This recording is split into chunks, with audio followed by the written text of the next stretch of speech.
संरक्षण करेंगे, क्योंकि हमारा अस्तित्व इसी पर्यावरण और इसी पृथ्वी से है। देशभक्त में आज बात करेंगे एक ऐसे नौजवान की जिसने पहाड़ों पर जंगल बचाने का बीड़ा उठाया, अपने साथियों को साथ लेकर बांझ का जंगल खड़ा कर दिया।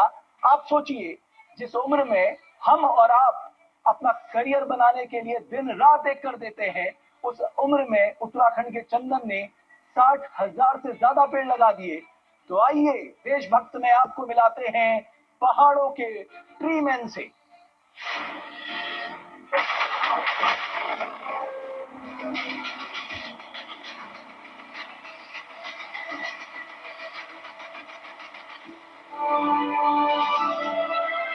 मैं अकेला ही चला था जानिबे मंजिल, मगर लोग साथ आते गए और कारवां बनता गया।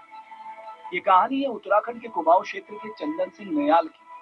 पर्यावरण से ऐसा प्रेम कि अकेले ही पहाड़ों पर जंगल को बचाने निकल पड़े।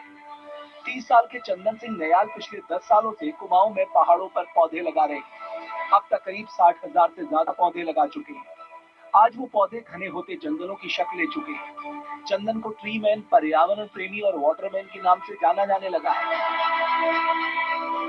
आसपास में पेड़ पौधे लगाने लगा। फिर जो है, जब भी मेरे को समय होता था मैं अपने आसपास में पौधे लगाता था और गांव वालों को लेकर भी पौधे लगाना शुरू किया। फिर धीरे धीरे जो है ये कारवां बढ़ता गया और फिर एक बड़े स्तर पे जो है हम लोग फिर पर्यावरण संरक्षण के लिए काम करने लगे। फिर हम लोगों ने जो है अपने घर पे, क्योंकि हमारे पास इतना फंड नहीं था या फिर इस प्रकार से हम लोग कुछ नहीं कर सकते, तो हमने नर्सरी तैयार करी और वही नर्सरी से पौधे तैयार करके जो है अपने जंगल में हम लोग लगाने लगे। तो फिर हमने एक एरिया लिया जिसमें हमने 6 से 7 हेक्टेयर का एरिया है, जिसमें हम लोग जो है गांव के लोग मिलके हम लोगों ने इसमें जो है पौधारोपण किया। नैनीताल के एक छोटे से गांव में पैदा हुए चंदन को बचपन से ही प्रकृति से बहुत लगाव है।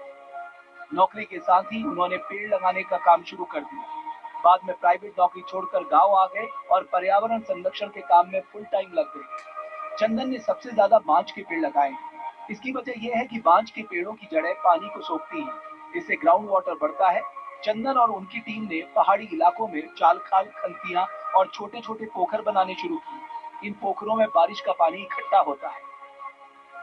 अभी यहाँ पर जो है हम एक चाल की साफ सफाई कर रहे हैं। अभी थोड़े दिनों में जो है बारिश होने वाली है और यहाँ पर जो है साफ सफाई का काम चल रहा है। ये हमारा चाल है और इससे पहले जो आपने देखा होगा जो हमने बनाया था वो खाल था और यहाँ पर चाल इसे इसलिए कहा जाता है। आप यहाँ पीछे देख रहे होंगे ढलान बनी हुई है, दीवार पर ऐसी ढलान है और इधर भी ढलान है और ऊपर से भी ऐसे ढलान है और नीचे से भी पूरा स्लोप होता है।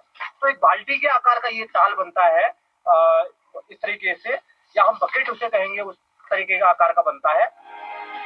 चंदन की मेहनत का नतीजा है कि अब तक 6,000 से ज्यादा चाल खाल और पोखर तैयार हो चुके हैं।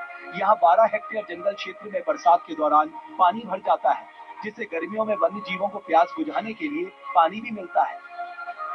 खाल है और ये पानी से भरा हुआ है। इसमें यहाँ पर जो है भूमिगत जल स्तर को बढ़ाने के लिए इस प्रकार के खाल बनाए जाते हैं और यहाँ पर गाय बच्चियां भी जो है पानी पीती हैं और साथ ही ये पूरे चीड़ के जंगलों के बीच में बनाया जाता है, जिस कारण चीड़ के जंगलों में भी आग भी नहीं लगती और ये खाल पूरा यहाँ पर जो है पानी से भरा हुआ है। चंदन बिना किसी सरकारी मदद के पहाड़ में पौधे लगाते हैं, उनकी देखभाल करते हैं। ये उनकी मेहनत का ही नतीजा है कि नैनीताल के ओखलकांडा ब्लॉक, जो कभी पथरीली दिखने वाली पहाड़ियां थी, अब हरी भरी नजर आ रही है।